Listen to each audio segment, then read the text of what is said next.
Good evening, everyone. Hell's Unicorn here once again. And tonight I just wanted to do a quick little opinionated talk about the rather heated House race going on in Florida District number 8. This is the seat that is currently held by loudmouth, uber-socialist, blowhard Alan Grayson. Now, for most of you on here who've been regulars following my channel, I've had sort of a bit of an off-again, on-again relationship with the politics of Mr. Grayson. When he first came onto the scene, he sort of struck my interest as a person who was interested in holding financial institutions that were running amok accountable, and he was an early ally of Ron Paul on the issue of transparency for the Federal Reserve. And that originally drew some favor for me, but as with all honeymoons, afterwards when the so-called marriage gets into full domestic gear, other things come up and things change quite drastically, and such is the case with Mr. Grayson's conduct since after the audit of the Fed bill failed massively. Suffice to say, Grayson has developed a reputation as being something of a bare-knuckles brawler politician. He's somebody that openly challenges the status quo in the terms of former NFL boneheads like Ed Schultz and Keith Olbermann, people who, in my opinion, should stick to sports where their audience matches their intelligence level rather than getting into politics where they are in over their heads. The truth about Mr. Grayson, though, is a little bit less positive than what that label of being a brawler would suggest. He's basically, for lack of a better term, an asshole. I mean, let's face it, somebody that actually openly goes out and deliberately misrepresents the religious viewpoints of his opponent, Dan Webster, who very clearly was taking a very conciliatory and, let's say, non-belligerent view regarding the Bible's attitude towards the relationship between husband and wife, which, depending on how you interpret the Bible, can come out a number of different ways. I myself tend to prefer to look at all the verses that pertain to the subject, measure them against each other, and come out with a happy medium.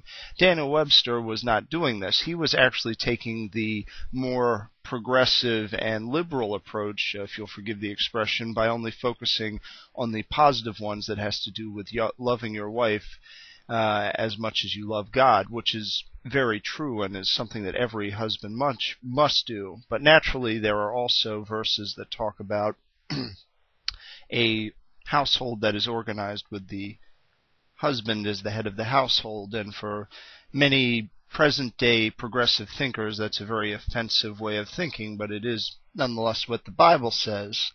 Now, any confessing Christian that asserts that he believes that the Bible is the whole and complete truth and the direct revelation of God is naturally going to come under fire for some of the more negative verses contained in the Holy Book.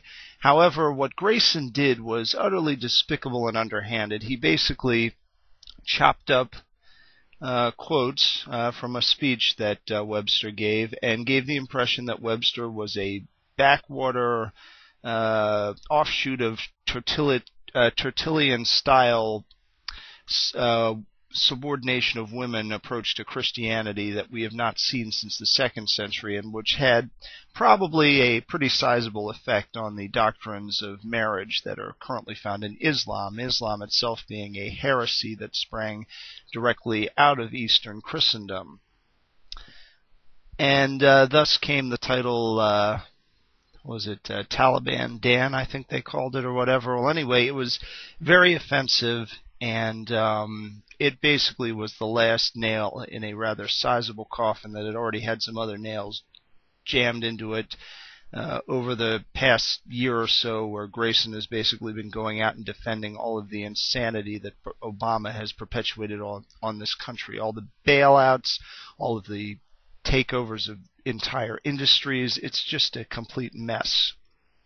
And the way the polls are looking right now, it looks like Alan Grayson is going to be a one-termer, and Thank Christ for that. This man is a complete disaster. I feel like a complete idiot for having ever entertained the idea of liking the guy.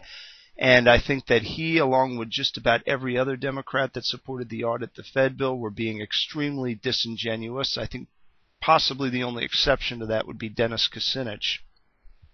But all of those people that were shouting and wringing their hands, that was political pandering. I don't think Grayson gives a rat's ass about what the Federal Reserve is doing so long as the federal government gets the money it needs to continue bailing out people. And by the same token, I think that people like Bernie Sanders, who talk a good game when it comes to issues like this, end up folding in like a deck of old, bent, creased up, and discarded playing cards whenever pressure comes onto them from party leadership. The ironic thing in the case of Bernie Sanders is that he's a so-called independent who apparently will fold up his tent and not pursue an issue further the minute that Pelosi, Reid, and Obama come calling. So those of you out there who think that, the third-party independent way is the way to go, keep an eye out for independents in name only like Mr. Sanders. If Vermont has any good sense, they'll be giving him the boot too when he's up for re-election. So anyway, this little interview between Schultz and Grayson that I'm responding to is an absolute joke. I don't know where Ed Schultz, Mr. Tourette's syndrome with a very big microphone and almost no audience, gets off saying that everybody else out there is crazy, but he and Mr. Grayson are somehow above the fray.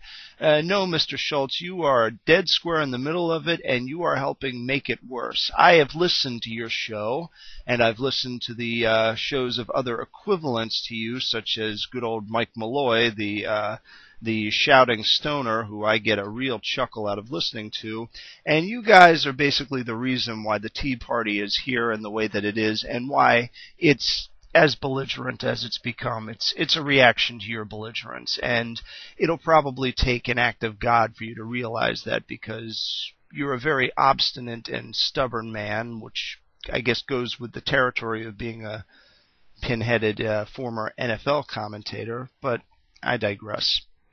So, all of you just tell me what you think on this. Do you think that Alan Grayson is worth a bucket of spit? Because, quite frankly, I don't. And I will be happy to see him go, and I'm hopeful that he does not make a lot of media appearances as a consultant afterwards, which is usually what political failures on the left end up doing. With prudence to myself and benevolence to all of you, good evening.